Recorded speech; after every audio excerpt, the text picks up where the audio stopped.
Juan Soto is getting closer to making a decision, and our Toronto Blue Jays are still in the running.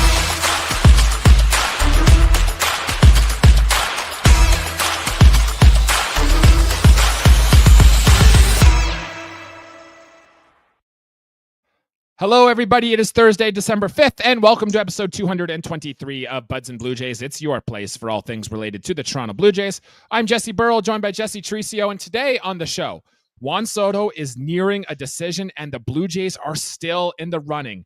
Is it going to be a reality? Is he going to be a Toronto Blue Jay? We should have an answer very soon. Plus, the Toronto Blue Jays have had a meeting with Corbin Burnes. We're interested in a reunion with Jordan Romano, and we've got so much more Blue Jays news in this episode, including trying to make a trade for the Toronto Blue Jays, and we'll get to all of that in this episode.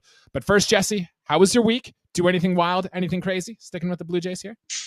Well, it was a busy weekend for me. I had my work's Christmas party for the staff. Then in the morning, we had the Rundale, the Cineplex here in Belleville for the kids to have a little Christmas party. Mm-hmm. So it definitely was a busy weekend. The grind never stops, eh? Not even in the off season for us. But hey, we're working hard. We're doing crazy things. The Toronto Blue Jays themselves are doing some crazy things. And Jesse, without further ado, let's just get into the big news. It seems like Juan Soto has been getting more serious about making his decision. There have been reports from Ken Rosenthal, reports from Jeff Passan, that the Blue Jays are making a serious push for Juan Soto. And Jeff Passan even made a mention on ESPN the other day that Juan Soto might have a decision as soon as this weekend. So this could be very, very big for the Toronto Blue Jays. Jesse, last episode, I asked you, what was your percentage chance you thought Juan Soto would be a Toronto Blue Jay? You muttered around 35% or so. How are you feeling? It's been another week as we get closer to the finish line in the Juan Soto sweepstakes. With all the news around the MLB about like certain teams that we're competing with and hearing that there are more backup plans are becoming primary plans, yep, it's kind of creeping up again. But again, I am prepared to get hurt, just like last year, but I think I'm more leaning at the 45%. Okay. A little bit higher than last week, just with all the news going around MLB during this time of year and seeing that hearing all these backup plans that are happening and then what's going on with the Jays. So it could lean, like, kind of sway my positivity meter a little bit higher. Okay, I'm with you. My positivity has skyrocketed a little bit too. Last week I was 5%. I was pretty much done on Juan Soto. I'm creeping back in a little bit, my guy. I think I'm going as high as like maybe 10%. I still don't think it's likely Juan Soto ends up at Toronto Blue Jay, but the chances are more real, and it's starting to feel like, hey, this could actually happen. With what you said in regards of the backup plans, like, a lot of reporting coming out there is that the Yankees are maybe trying to shift their attention away. Like, they're having interviews now with Max Fried, with Willy Adames interests, like, and even John Heyman has reported that maybe the Yankees are slowly backing out of this Juan Soto sweepstakes. And if that is the case, it's literally going to come down to us and the New York Mets. And I think ultimately Juan Soto still becomes a New York Met in the end. But if we're right there and we're right there with it, there's a very realistic chance Juan Soto's a Blue Jay in come opening day. Like the quote from Lloyd Christmas from Dumb and Dumb. So you're saying there's a chance. I'm saying there's a chance. Yeah, it could happen. Look, there's some more Blue Jays rumors, and we'll get into them, including having an in-person meeting with Corbin Burnes here. But I like that the Blue Jays are at least doing some backup work, because remember last year when we tried so hard for Shohei Ohtani and didn't get him, and our backup plan was Justin Turner and Isaiah Kiner-Falefa. I'm glad that we're kind of sticking our eggs in other baskets. But man, if we sign Juan Soto, and like some recent reports out there are saying that he's going to get a massive contract, like 15 years, $700+ million. Ken Rosenthal just reported that it might be the longest contract in baseball history. It might be the highest average annual value contract in baseball history. Look, Juan Soto's should be a Hall of Fame player. Are you comfortable giving a guy who's 26 years old, paying him into his 40s, if that's what it takes to get Soto here? Well, like if he was a few years older, definitely not. But right now, he's pretty much been in his prime for the last 5 years, like since he's came into the league as a 19-year-old with the Nationals. And there's been comparison, like, could this be the repercussion of like what happened with Albert Pujols when he signed with the Angels all those years ago? realistically, Pujols was a lot older than Soto was when he signed that deal. So even if it is in his 40, it could possibly be if he keeps away, stay healthy, and that could possibly turn into maybe a Miguel Cabrera in the latter stages. Because that's what I'm worried about here is like, if the Blue Jays do decide to sign Juan Soto and he does come here, he immediately makes our team better. For the next 6-7 years, the Blue Jays' chances of winning a World Series increase dramatically. And I guess you could say, well, who cares about 2031? We'll deal with 2031 when 2031 happens. Who cares if you're paying Juan Soto $45 million a year and he's just like a league average hitter at that point, which I don't think any of us think that will be the case. But if it is worst case scenario and it becomes like Albert Pujols, then so be it. But yeah, it would be hard, I think, to form a competitive team during that era when you have just one massive contract on the books. But at the same point, none of it matters if the Blue Jays win a World Series in 2028, right? You will live with the Juan Soto contract going through there. So I can see both sides. My issue is like, if you are signing Juan Soto to that massive, massive contract extension, you have to bring Vladimir Guerrero Jr. along with him. And you almost have to bring like our general manager group along with them as well to ride this out, which might pain some Blue Jays fans to hear. But if you are signing Juan Soto to this deal, it's probably going to want, because you don't want to throw that onto another general manager, right? It probably means like Ross Atkins and Mark Shapiro might be sticking around a little bit longer, which I don't know. There could be something to that. No, definitely. Like with this deal, it means probably a huge extension for Shapiro and Atkins. Yes, it's painful for us Jays fans to think of that because of the past few years. Mm-hmm. But if this means that our window grows again and gives us the opportunity, and especially next week with the draft lottery and that, which we'll talk about later too, this could pop, and like some of the young position players we have down in the lower levels, like maybe this is the resurgence of what we had when like Bo and Vladdy and Biggio, when we thought that was our big three. Maybe that's the resurgence. And like again, if we do a brother contract with Vladdy and Soto, like hopefully not at both the same price, because that's a crazy amount of money for the two of them. Yeah. But like if we can do something like that, or if say Vladdy goes, but we have that backup plan of say a Pete Alonso or a Christian Walker, or even the rumor that was saying that the Indians are really looking at possibly trading Naylor, Josh Naylor, bringing Josh Naylor in. Mm-hmm. Like I think that would be a great combination. Yeah, I agree. And there's a lot of moves could be made here too. And just think, if we sign Juan Soto and we show that we're serious, other free agents are going to want to come here at some point too, right? So we have a lot of potential moves we can make. See the dogs making an appearance in the episode. So even he's excited about Juan Soto here, which is very, very excited. All right, Jesse, let's move on to some other Blue Jays rumors here. And I might get you to mute your mic just for a second here. Yeah, I got him. Yeah. Okay, perfect. Let's get into some other Blue Jays rumors here, as the Blue Jays have recently met with Corbin Burnes, which is what came across the wire here today. It's interesting they had a sit-down meeting. We've talked a little bit in the past about which starting pitcher you would really want to target. Blake Snell is now off the board. We saw Luis Severino go off the board. Yusei Kikuchi is off the board. Therefore, if the Blue Jays are looking for a high-end starting pitcher, we are essentially down to Max Fried or Corbin Burnes. So what do you take away about the Blue Jays' interest in a sit-down meeting here with Corbin Burnes? Definitely was shocking to see that it was an in-person. So usually when it's in-person, it's probably pretty serious and possibly close to being signed up, like at the dotted line, possibly by, like they said with the Soto stuff, like possibly by this weekend, like, or even beginning of the winter meetings, have a second meeting and just lay it out, and then possibly means a possible transaction with one more rotation, which we'll talk about later, but it could be the bridge too, as I was talking about last episode, for when Gosman or Bassett are on their way to possible greener pastures. Right. I don't think the Blue Jays or any team for that matter, are going to get a deal with Corbin Burnes until Juan Soto is done. Like, I don't think the Blue Jays are signing Burnes and Juan Soto. And if that's the case, you could probably say goodbye to a Vladdy extension.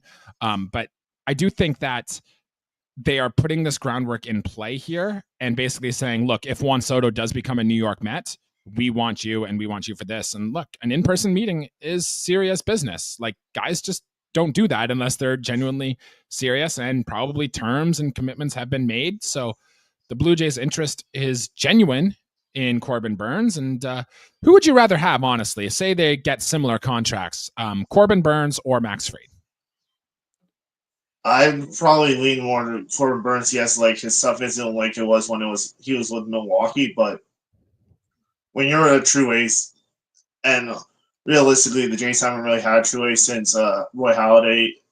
You could say maybe Osmond those few 2 years, and then Robbie Ray won a Cy Young with us. Robbie Ray when he won the Cy Young, but like we haven't had that like bona fide known like ace kind of like when like since Roy Halladay, and like who every fifth day opening day starter for the next 10 years. Say we sign him for. Sure. Corbin Burnes, he's interesting to me because I was kind of fading off Corbin Burnes a little bit. He seemed to lose his cutter that last year in Milwaukee and even the first year in Baltimore. But he had talked mid-season with the Orioles about getting it back, and the swinging strike numbers on his cutter actually took a big step forward last year. So if Corbin Burnes has that cutter back again, it's one of the best individual pitches in baseball. It was right up there with Kevin Gausman's splitter in his prime. If that is back, then I am fully in on a Corbin Burnes move and bringing him in here. I don't love Max Fried. We've talked about this in the past. He's one of those pitch to contact guys, right? And the trick can work for quite a while, but when it goes, it disappears really fast. I think Corbin Burnes will age better than a Max Fried will, and he's got more of a skill set to fall back on. I would definitely rather have Corbin Burnes than Max Fried, especially if their price points are similar. Oh, definitely. I would take Corbin Burnes. Like, if you told me pick one and with the gun against my head, it would be Corbin Burnes. If the Blue Jays do not land either of these two starting pitchers, say they both sign elsewhere, what do we do in the starting pitching market? Because Severino signed, Kikuchi signed, like it's starting to thin out pretty quickly here. Oh, definitely it has. Possibly there is possible trade candidates too that we can look at, but I'd definitely like maybe in a backup plan, maybe like a Sean Manaea or something like someone like that. I like Manaea. Has upside, but like is not like one of those premier bona fide like top of the rotation, but a good middle rotation guy. I still think the Blue Jays should do everything they can to sign Roki Sasaki this offseason. He is my number one candidate. I'd rather have him over Juan Soto. I think that should be the play first. But industry sources seem to think he's going to go to the Padres. We'll see. We will wait and see here. But a lot to get forward to. One more point of news that came out of Blue Jays land this week. Last episode, we talked about the Blue Jays' decision to non-tender Jordan Romano.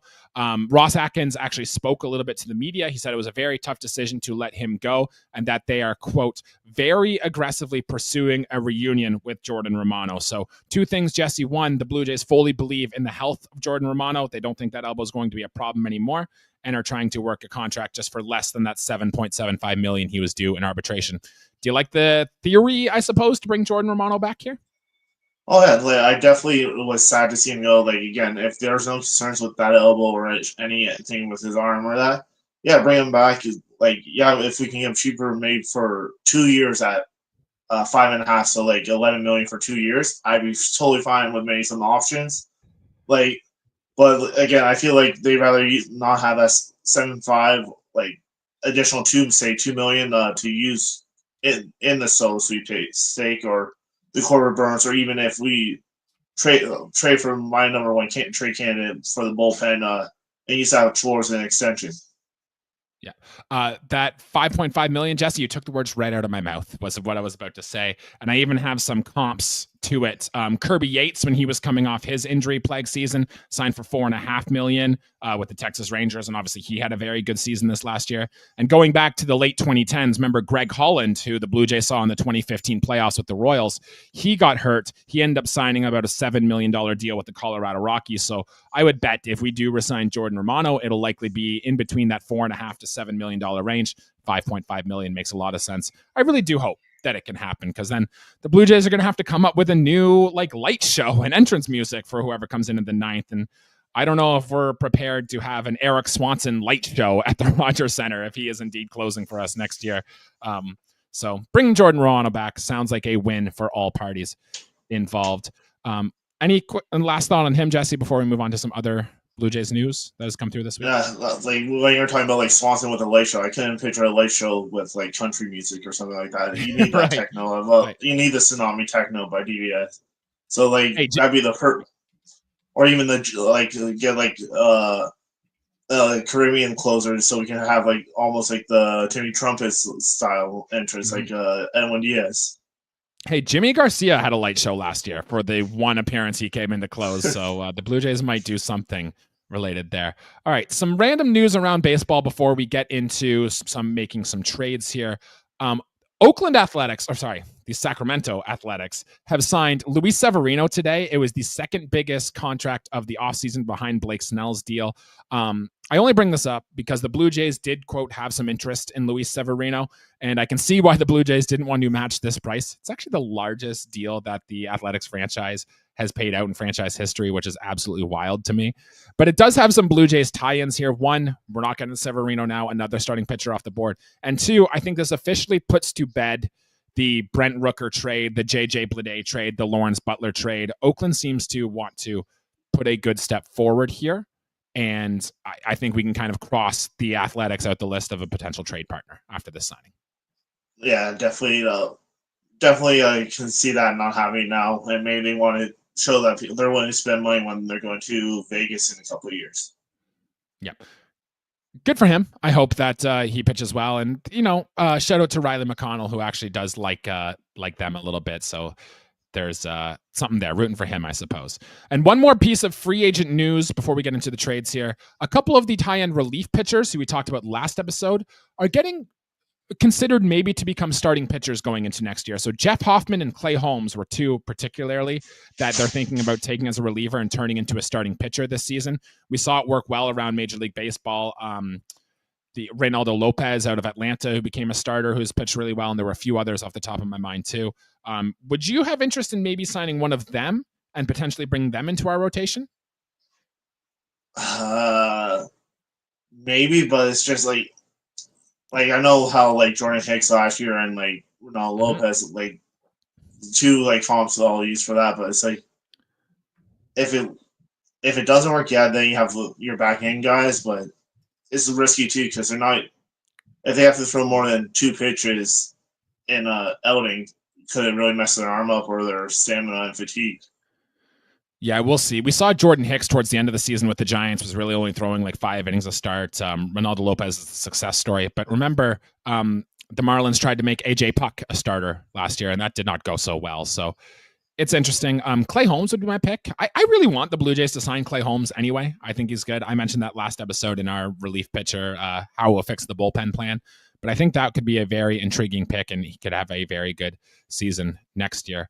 All right, Jesse. I asked you this last episode, but I'll ask you this one more time. Out of all the free agents the Blue Jays have been linked to, Soto, Burnes, Sasaki, Fried, Bregman, Adames, Santander, Ha-Seong Kim, Gleyber Torres, Yohan Moncada, pick 2 or 3.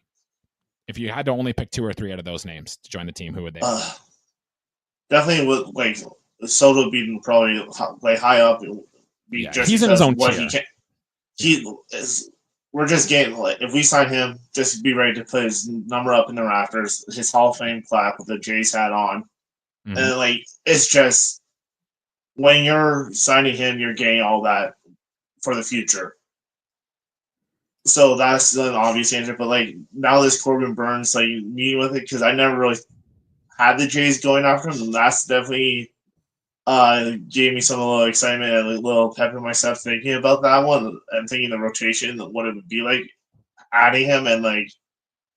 But then I still am interested in Sasaki because guys is yes, he's really good, man. He's really good. Is a freak, and like it's almost like what Yamamoto was last year, but just like way younger and with half the cost, if not even a quarter of the cost. And I'm with you. Sasaki is my number one choice. I also have the other names on that list. I'm kind of leaning into Santander a little bit. I think I like him. But that's really it if we don't get any of those. Just give me an answer. We don't need to go into detail. Who would you rather have this offseason? Just Juan Soto or Corbin Burnes and Anthony Santander? I'd probably do the twofer just because it fills two needs we have. I'm with you, my guy. But man, it would sure be fun to have Juan Soto on our team and cheer for him. That would be fantastic. But I think I'm with you on the 2-for-1. It'll help this team, I think, better in the long term, and also gives us more of a security blanket this season, I suppose. But Juan Soto's really damn good, my guy. So we will see. All right. Before we get into some trade talks here, I did want to mention the MLB Draft Lottery takes place this Tuesday, Jesse. So by the time we get our next episode up, the draft lottery will get placed. Currently, as things stand, the Blue Jays have the 5th highest odds. If things stand as well, I believe the last time we picked 5th, we took Austin Martin. I believe that was the COVID draft, that high.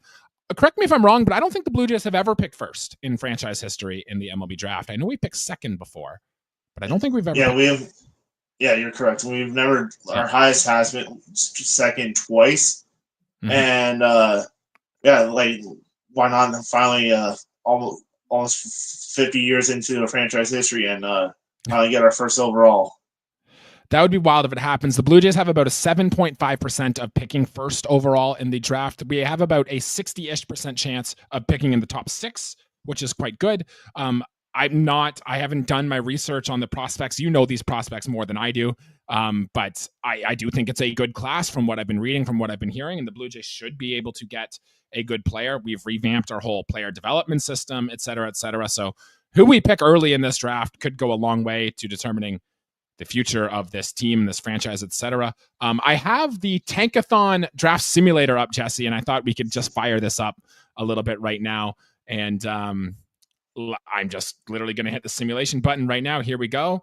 And apparently the A's win this, and the Blue Jays drop down 2 spots to 7th, with Texas, Pittsburgh, and Washington all moving up. So my simulator has the Blue Jays picking 7th, but thank God that's just a simulator.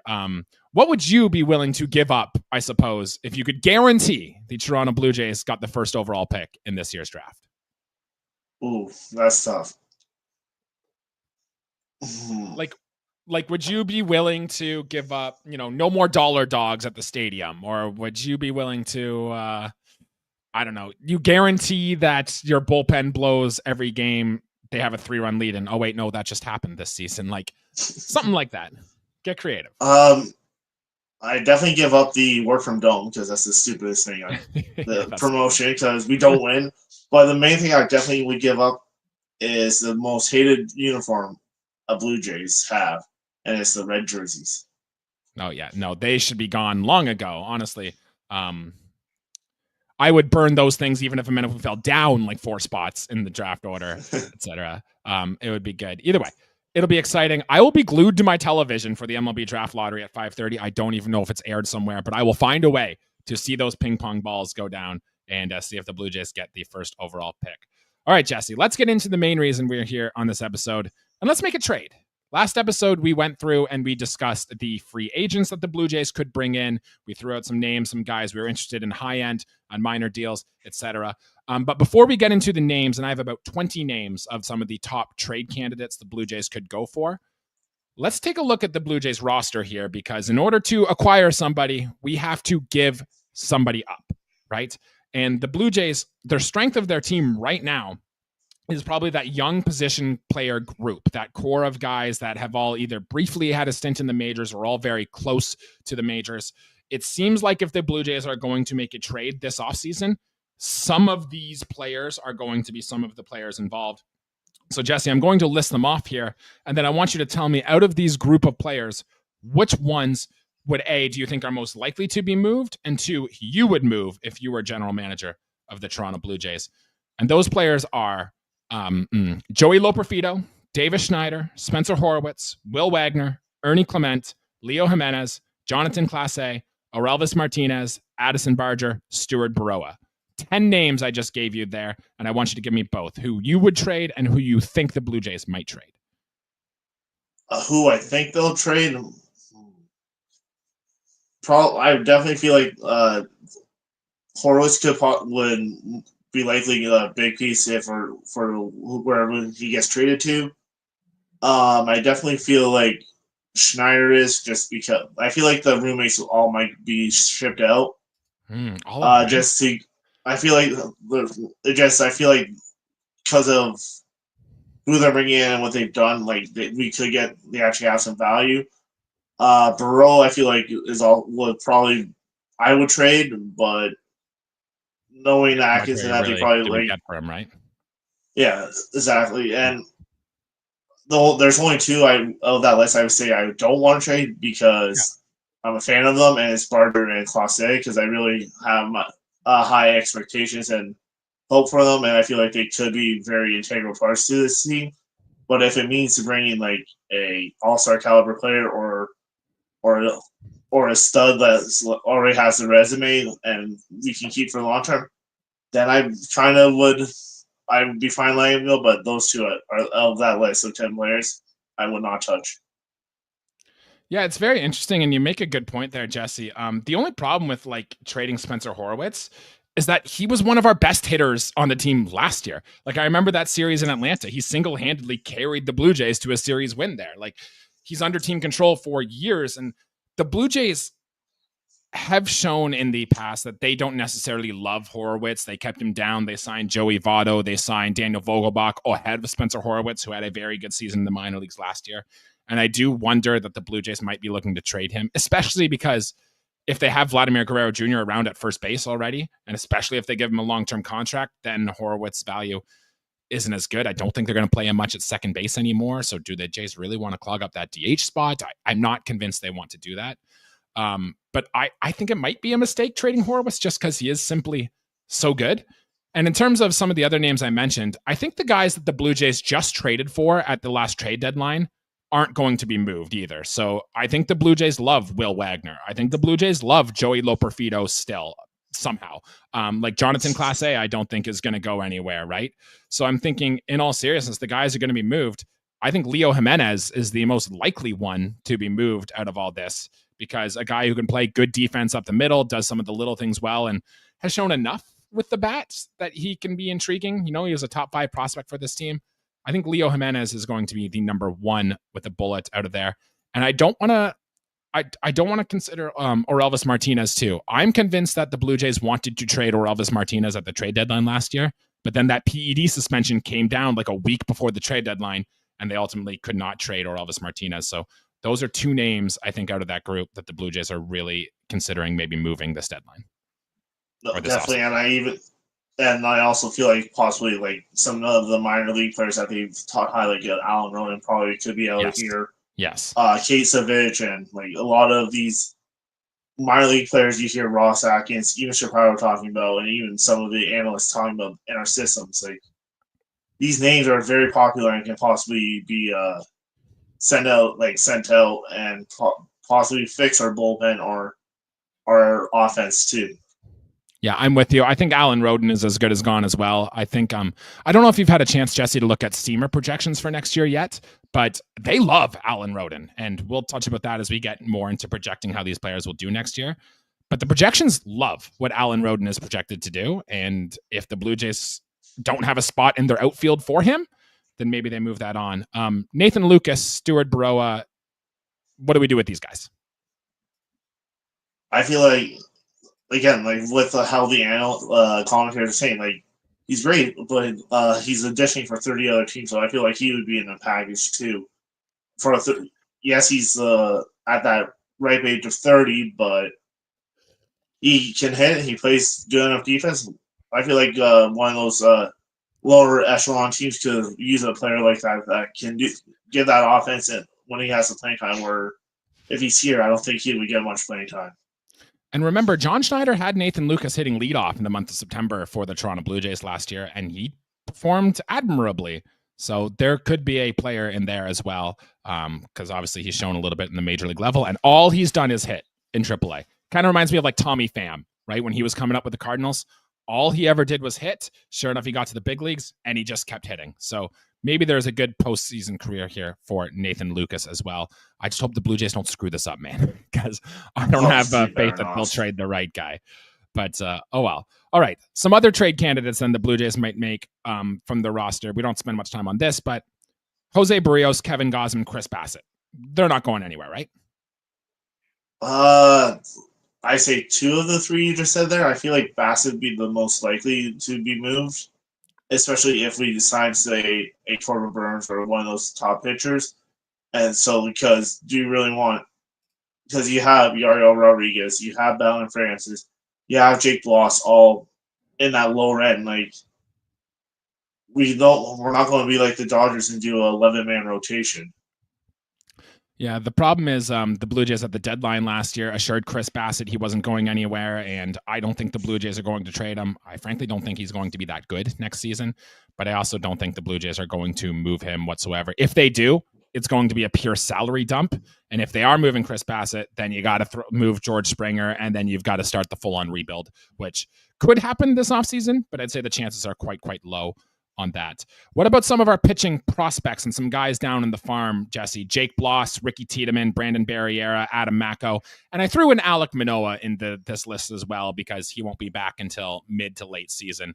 Do the Blue Jays consider moving any of our starting pitching depth to help improve this team this year? Well, 3 of those pitchers are not even going to be probably pitching this year, so because of good old Tommy John, right? But I could see them possibly using that what if with like maybe a Ricky Tiedemann just to like possibly like see what we can get for him. But I have a weird like thing that I'm thinking like maybe instead of being a starter, Ricky Tiedemann becomes a like one of the best closers in the league. Yeah, he throws left-handed, so he has that going against him, but he has that low arm slot and the good 2 pitches. Like, you could be onto something. Think the Blue Jays tried Nate Pearson way too long as a starter, and it kind of ruined his upside. If Tiedemann is going to constantly have these elbow issues, maybe just putting him in the bullpen, and if he becomes an elite setup man, your top left-handed reliever, you might be onto something there. I've had this thought, too. If the Blue Jays are kind of just muttering around 500, and we get Ricky Tiedemann back next season, we get Alek Manoah back late next season, we can really go on a push. I've had that thought that I don't want us to forget going into next season. But I'm with you. Jake Bloss isn't going anywhere. Maybe Adam Macko is the move. He's the only one on that list, though. And then you can get into the guys like Lazaro Estrada, the guys who are in the AFL, the guys that are like pitching in single A right now. Some of them might get moved, but I don't think we're really going to touch our rotation depth much.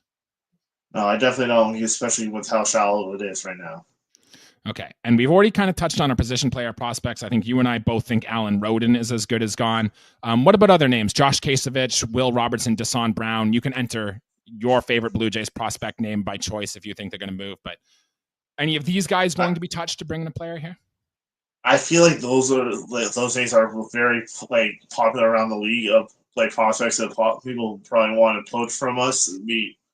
Because of the upside they have and just how much of a cluster we are in the outfield and in the infield. So it's like we could possibly use that and like as a lower, like sweeten the pot to say bring in let's just say a Devin Williams or something like that. Like as I know that's a dream possibility trade, but like maybe you put in Alan Roden and send him to Milwaukee to sweeten the pot for like Devin Williams and someone.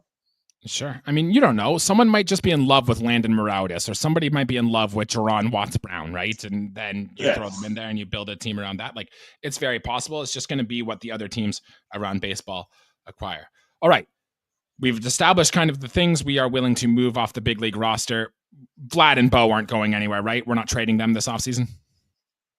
Maybe if the price is right. I think if we were going to do it, though, we would have done it at the trade deadline last year. And the fact that we didn't, I don't think they're going anywhere. So I think we can cross that off the list. All right, Jesse, let's make a deal. Let's get your game show hat on. Let's call down Wayne Brady. Let's put on a nice costume and let's make a deal. I've got the list of 20 names here who are all the top trade targets around Major League Baseball. And let's see if we can find a way to make one of them a Toronto Blue Jay here. Now, we don't have to spend too much time on these. Some of these are going to be very simple. It'll be as simple as, yeah, this is never going to happen, or maybe this could. But we've got 20 names, and we got about 10 to 15 minutes to run through them all. You're ready to go. Sounds good. Okay, and those of you listening in the audience, if you think the Blue Jays should make this trade, let us know. Hit a comment. We'll hit you up with that as well.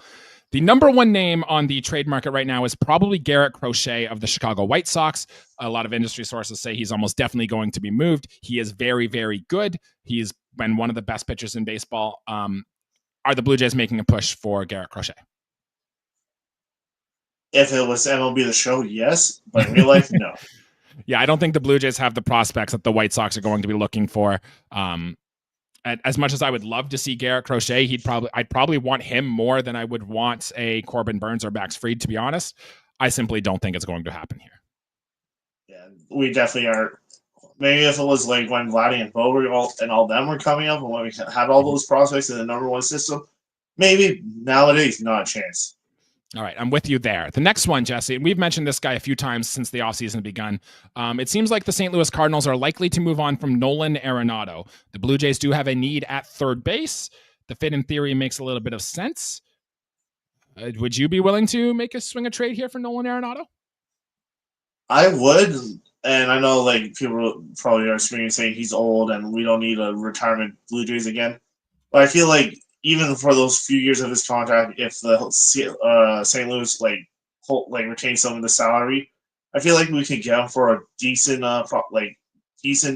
trade package. I can't really say who, but like I feel like he would be someone I feel like Ross Atkinson should probably go if we can't find that third baseman elsewhere. Yeah, he'll be 34 years old going into the next season. Remember, the Colorado Rockies are still paying a large portion of that salary right now. So we will see. I don't love Nolan Arenado. I think the skill set is declining a bit. His slugging percentage dropped significantly last year. By WRC plus, he's just been a barely above league average hitter. It's tough to see a 34-year-old bounce back. We're seeing the decline with George Springer, and I don't think the Blue Jays can be the potent offensive team they want to be with two guys that are slowly declining in their order. So I think I'm out on the Nolan Arenado, especially at the price it's probably going to take to get him. But man, I loved Nolan Arenado when he was a Rocky. He was one of my favorite players back in the late 2010s. I'd buy it. I'd get it just for the jersey's sake, but I don't think he's a difference maker anymore. No, I definitely agree. He's definitely not what he was when he first went to St. Louis or when he was with the Rockies when they had Trevor Story and that left side of it infield. But like, if we were able to go in a time machine and give him the fountain of youth and all that, sure. But I definitely agree with you with being that at 34, and also the report saying he's going to move to first because of it. Definitely not really too stoked on that. With you on that one, my guy. The next one, the Tampa Bay Rays, they said they will field calls on both Yandy Diaz and Brandon Lau. It might be tough for the Rays to trade within the division, but I have interest in Brandon Lau. The Jays have a need at second base, a left-handed bat, a guy who can hit for power. I'd be interested there. I just don't see the Rays making a trade within the division unless the Blue Jays significantly overpay. And then I'd hate to see us move on from like Addison Barger and then he destroys us for the next 30 years in Tampa Bay. So a thought on those two players, Jesse? Yeah, definitely feel the same way. It's like, it'd be nice, but I really don't see it happening. But like, maybe we can buy low and hopefully that the underground laboratory they have with their prospects and pitching stuff, if we sent that to the Rays, failed for once, and then I'd be fine with it. Yeah, Brandon Lau's a name I like, and he's only got 1 year, $10 million. If we could do it to get 1 year out of it, I would, especially with Tampa not being able to play in the Trop anymore. I think they're looking to move on from some pieces. Could be a very interesting fit here, but that's the name I like the most so far.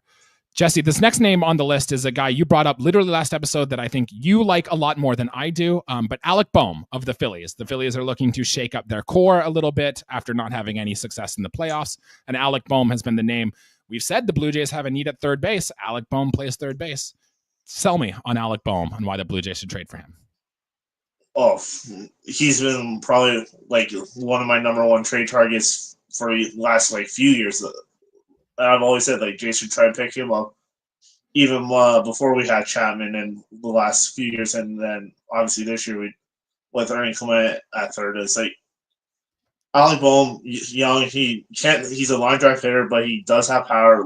He showed that in the first half before he had the thumb injury in the second half.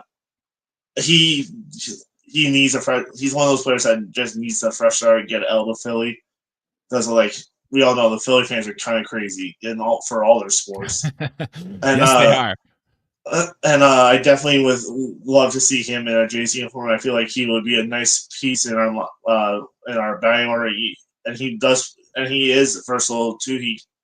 In a pinch he can play first too. So I feel like he would be a good piece to trade for, and I definitely even though I wouldn't want the Jays to trade him, like I would put like say a Barger in the package if I meant to bring him here, Okay. and possibly with one of his other teammates that are also rumored. I think I like Bohm more than I like Arenado, particularly because he'll only be 28 years old going into next year. The problem is like he was a below league average hitter after the month of April last year. So if you were trading significant pieces, like a report came out of Philly that they wanted to trade him to Seattle for guys like George Kirby and stuff like that. So if that is the price for Alec Bohm, I'm going to pass on that.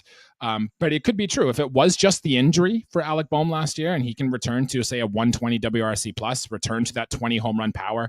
Remember, he did have 97 RBIs in each 2023 and 2024, so there is potential for this guy to bounce back. And the defense did make a big step forward last year for Alec Bohm, so you could talk me into it. But the price has got to be right, and I'm not willing to pay top end price, which just seems like what Philadelphia wants for Alec Bohm.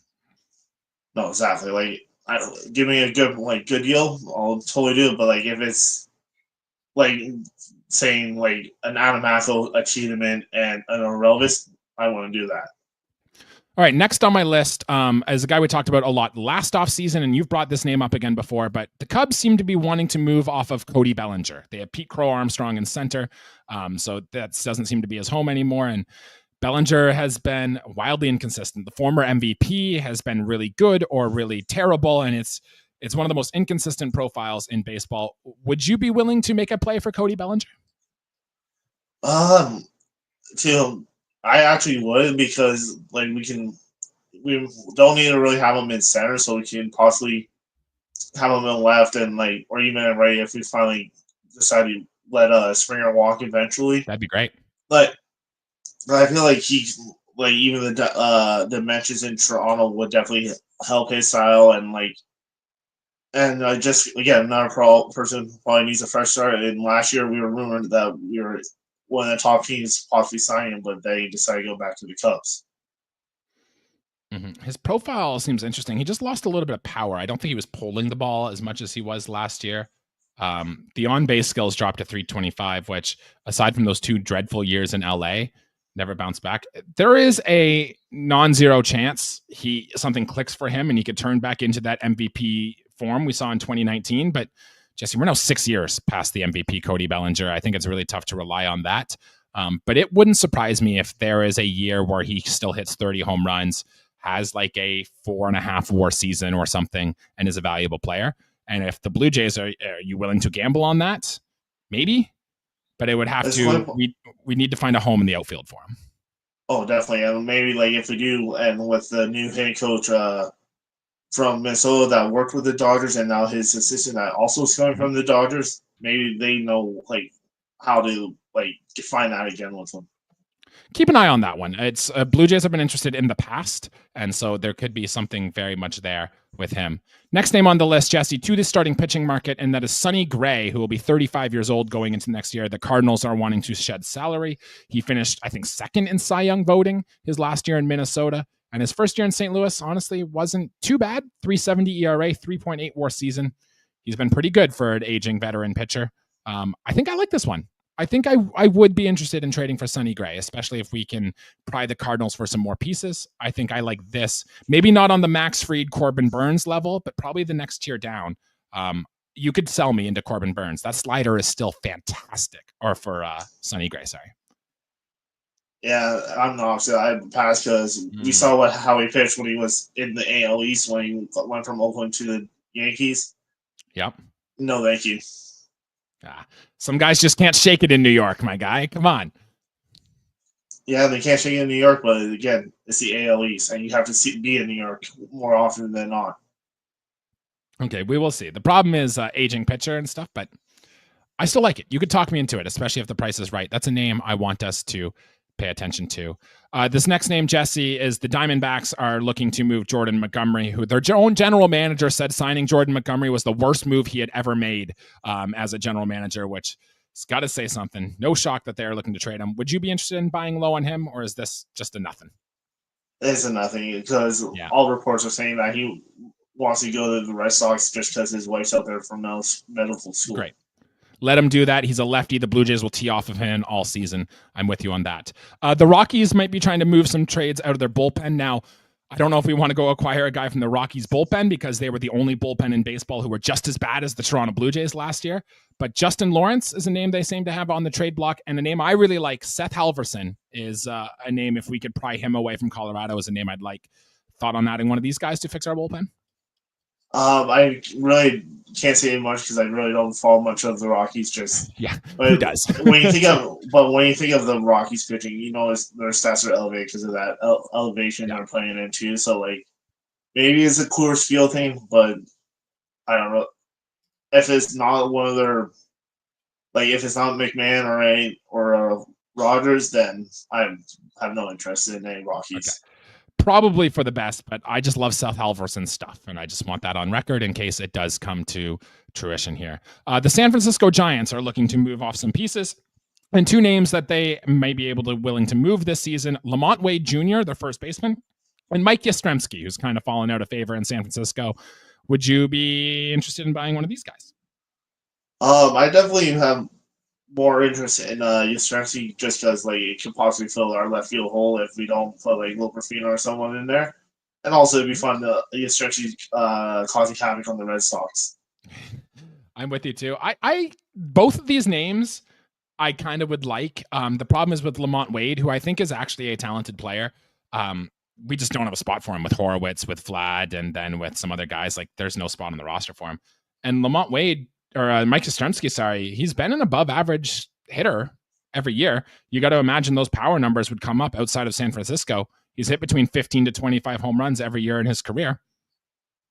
We could get 2 or 3 years out of him, and it probably wouldn't cost the bank to do so. I would be open to adding a guy like this to our roster. Oh, definitely. If you hit that many home runs and you're playing in San Fran, you definitely get hit bombs elsewhere.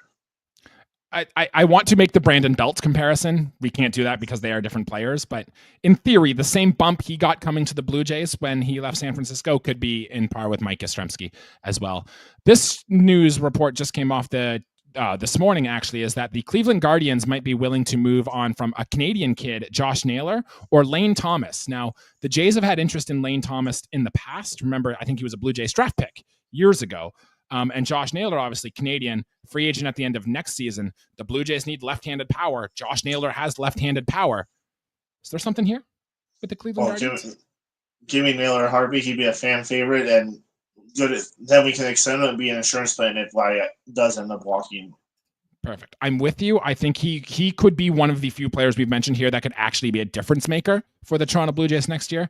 The problem is, you're committing to Vladdy playing third base, or you're committing to Horowitz being your second baseman next year, or one of them is off your roster.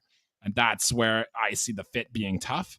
But I agree. If we could somehow make it work, I'm with you on the Josh Naylor experience. I think 30 home run potential is real for him. Oh, definitely. And also, sweet about too, he is from the GTA, so it'd be a hometown boy, literally. Mm-hmm. And then I have 4 more names on this list. These next 2 are relief pitchers, both coming from the Tampa Bay Rays, who we've seen a lot coming into Rogers Center over the last few years. They might be trying to move on from Pete Fairbanks, who is the most nervous-looking pitcher I've ever seen. Every time he's on the mound, his eyes seem to pop out of his head. It's intimidating, but he's been good. And Jeffrey Springs, who the Rays seem to have an influx of starting pitching depth now, might be looking to move on from him. Would you be interested in either of those? Oh, I'd take Fairbanks in a second. Whenever he faces Jays, it's usually lights out and no chance. And I think I was reading in his career against Jays, he has just over a 1 ERA, and in his 6 appearances at the Rogers Center in his career, he has a 0 ERA, and he throws over 100. So give me the gas out of the bullpen. Yeah, sounds good. Sign me up.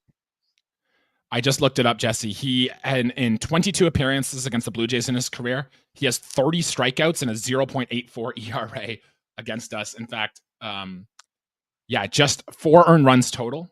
I'm sorry, no, just 2 earned runs total against Pete Fairbanks in the Blue Jays career against him. Phenomenal stuff. I definitely take that and not have to deal with them anymore because those numbers are gross. Will the Blue Jays trade him in the division is the only question we have to answer here, but I'm with you. He's one of the top names here.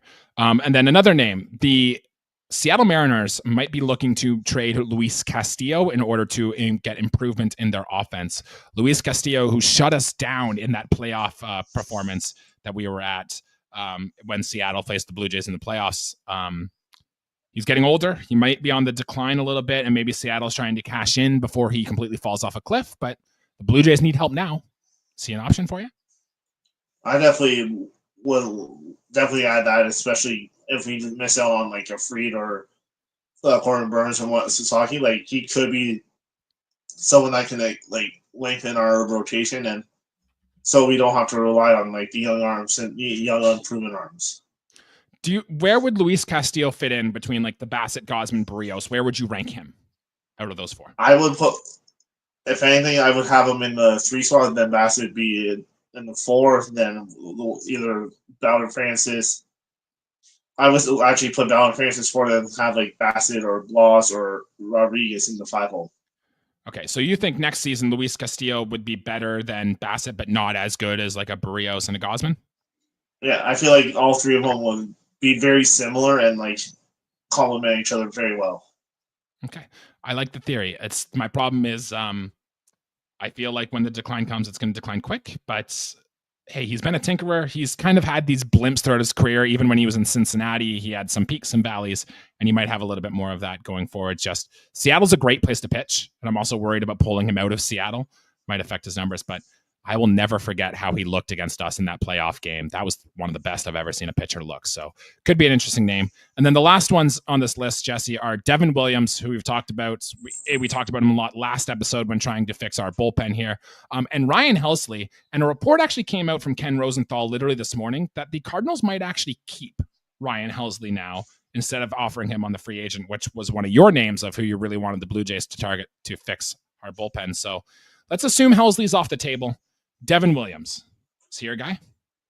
Oh, definitely. Whatever I would give for Helsley to bring him, I'm definitely try to get Williams in, and then when we bring him in, we extend him long term. I love a screwball, my guy. More pitchers in baseball should throw screwballs, and I would love to have one that he could throw. Those are the names of the trendy trade targets. Out of all those names we mentioned, do you have one or two you think the Blue Jays number one on that list should go for? Definitely Alec Boehm is my number one trade target that isn't a reliever, just because I feel like he is definitely the most needed spot on our roster. Mm-hmm. And then other than the bullpen, I definitely would say if it's not Helsley because he's off the market, it has to be Devin Williams. I'm with you, my guy. Out of all those names, too, I would really like Brandon Lau of Tampa Bay. Throw in Pete Fairbanks in that one as well. And Josh Naylor would be the name if we can get him. And then Seth Halverson, if he's on the list as well, are all names I would like to get. Jesse, what happens first? The Blue Jays make a big trade or the Blue Jays sign a big free agent? Ooh. Well, if the reports are what they're saying, I feel like it'll be the signing first. Okay, I think so too, because Juan Soto's imminent, and if Juan Soto does become a Blue Jay, it'll happen this weekend. All right, I think we've hammered down the top list of trade candidates. I think we've hammered down the free agents that are available for the Blue Jays. I think we've got potential to make a good competitive team here for going into 2024. It'll be very interesting to see what moves the Blue Jays ultimately decide to do. We do have some housekeeping notes, some minor things that happen as we get towards the end of our episode here. The Blue Jays did make some minor signings, including infielder Michael Stepniak, who we saw a little bit with the Los Angeles Angels last year. He's your typical Blue Jays player, doesn't strike out much, hits for contact, has literally zero power, but he's played every position on the diamond except for center field and catcher. Seems like the type of guy we want. My theory when I first saw this cross the line is, oh, that's Leo Jimenez insurance once we trade him. He's out of options, so he might not even matter. He might not even be on the team out of spring training. But do you have a take on the Stepniak signing? As I said in on Twitter and all that, maybe this is the pebble that gets the boulder rolling for all the transactions. So good on us, but let's see what it brings towards us. Seems incredibly unlikely, but do you remember, I don't know if it was last offseason or the offseason before, that the Blue Jays would always have a very minor signing and then the big signing would happen right after? Like, I think the Brendan Littell waiver claim came shortly before the Chris Bassett news. I might have that wrong, but there was always a little one just before the big one came. So maybe there's something here with that as well. On the coaching side, Jesse, you've mentioned earlier in the episode, but we have hired Lou Iannotti to our coaching staff, just 32 years old, and he will join David Popkins as on our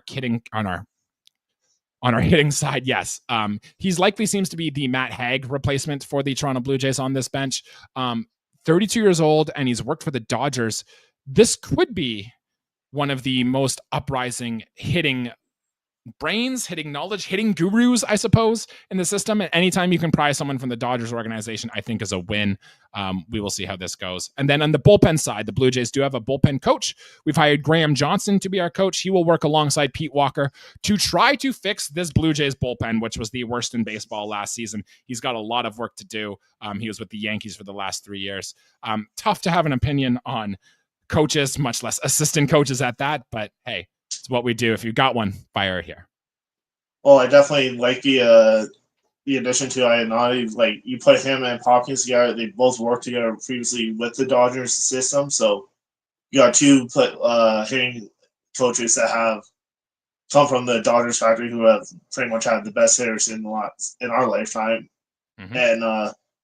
And like, with their knowledge and what they can bring and the different styles compared to I'm sorry, like of Dave Hodges or Guillermo Martinez and all that. Like, I feel like these are the type of hitting coaches who are willing to do something different instead of the norm of just let's hit it the other way. Only wait for your pitch, instead of where, if I'm correct with how the Dodgers are, they're like attack. If you see it looks good, attack it and not just wait.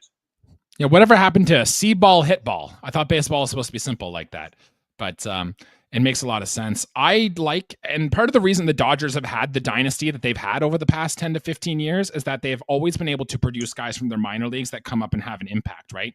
Cody Bellinger was able to do that. And they've done it with different hitting styles too. Like Max Muncy hits very different than Chris Taylor does, for example, but the hitting coach was able to get the best out of all of them every single time they've come through. And I think that will help because, let's be real, Vladimir Guerrero Jr. and Ernie Clement are very different hitters than, say, like Dalton Varsho, for example. So having a guy that can teach different ways of hitting and not being stubborn and stuck in his ways, like a lot of the older white men that the Blue Jays have in their coaching staff are like, can only help this team. So I think this is a positive step forward. No, exactly. And like, as the one saying I had from a baseball coach, if it's high, let it fly. If it's low, let it go. And they better, like, I feel like the two of them can definitely put that in the mindset of the Jays. Tricio, my guy, you keep spitting knowledge like that, you're going to be a hitting coach for this team one day. No, I'm too old. They're all younger than me now. That's right. And plus, we have a life. I mean, being a baseball coach would be cool, but not for us, I suppose. And just one more piece of news here. Award voting has come down. The BBWAA has given their Blue Jays awards, and also the Tip O'Neill Award, which goes to the best Canadian in baseball, was won by Vladimir Guerrero Jr., who I might be in the minority here. I know he was born in a Montreal hospital, but I don't consider Vladimir Guerrero Jr. a Canadian. He grew up in the Dominican Republic. His father was a very heavy in Dominican, but hey, congratulations to Vlad winning the Tip O'Neill Award. Exactly. Congrats, Vlad. But now play for Canada, so the Dominican at the WBC. That's exactly it, right? Shout out to Cade Smith of the Guardians, who in their bullpen, I thought he would be a thing. But Canadians in baseball seem to be we don't have that studs anymore. Like Josh Naylor's there, the Naylor Bros, and Edouard Julien is a name I still like. But yeah, we seem to be missing that stud Canadian content guy. Maybe Owen Casey of the Cubs turns into something. Or even Tyler Black from the Brewers. Tyler Black and the Brewers, yeah. So there's an interesting piece of Canadians in the minor leagues. And those BWAA awards that we got, Vladimir Guerrero Jr. was named top player for the Blue Jays, surprising nobody. Jose Barrios was named top pitcher. Our best rookie was Spencer Horwitz. Our most improved player was Bowden Francis. And the John Caruti Award, recognizing goodwill, cooperation, and character, went to a good friend, Danny Jansen. So congratulations to all of them. That'll do it for our episode here today. Thank you, everybody, for listening. Jesse, if you have a thought on those, or if you have a thought on something outside of the world of baseball you want to share here, go on ahead. But I realize we're up against the clock here. I don't know. Definitely cool to see Jano win the award. And come on, Ross, bring him back, especially after winning this award. Sure. I mean, if he's cheap, the Blue Jays are going to need another catcher. We actually haven't heard much in the Blue Jays in the catching market, which is something that we should establish at a later episode. That'll do it for us here today, guys. Thank you, everybody, for listening, for commenting, for watching along and staying with us. We appreciate your viewership. We will be back next week to discuss the Blue Jays hopefully getting the first overall pick in the draft. And any news that comes out of the winter meetings, you know that it'll happen. And if there is any major news, if Juan Soto becomes a Blue Jay by the end of this weekend, you will bet turn those notifications on, as we will be going live to discuss all of that going forward. Jesse, anything else to add before we get out of here today? Nope. Thanks for everyone that's tuning in and watch. Like, subscribe, leave a comments. We'll definitely love to interact with you guys. Good stuff. For Jesse Tricio, I'm Jesse Burrell. Thank you all for listening, and let's go Blue Jays. Thanks, guys.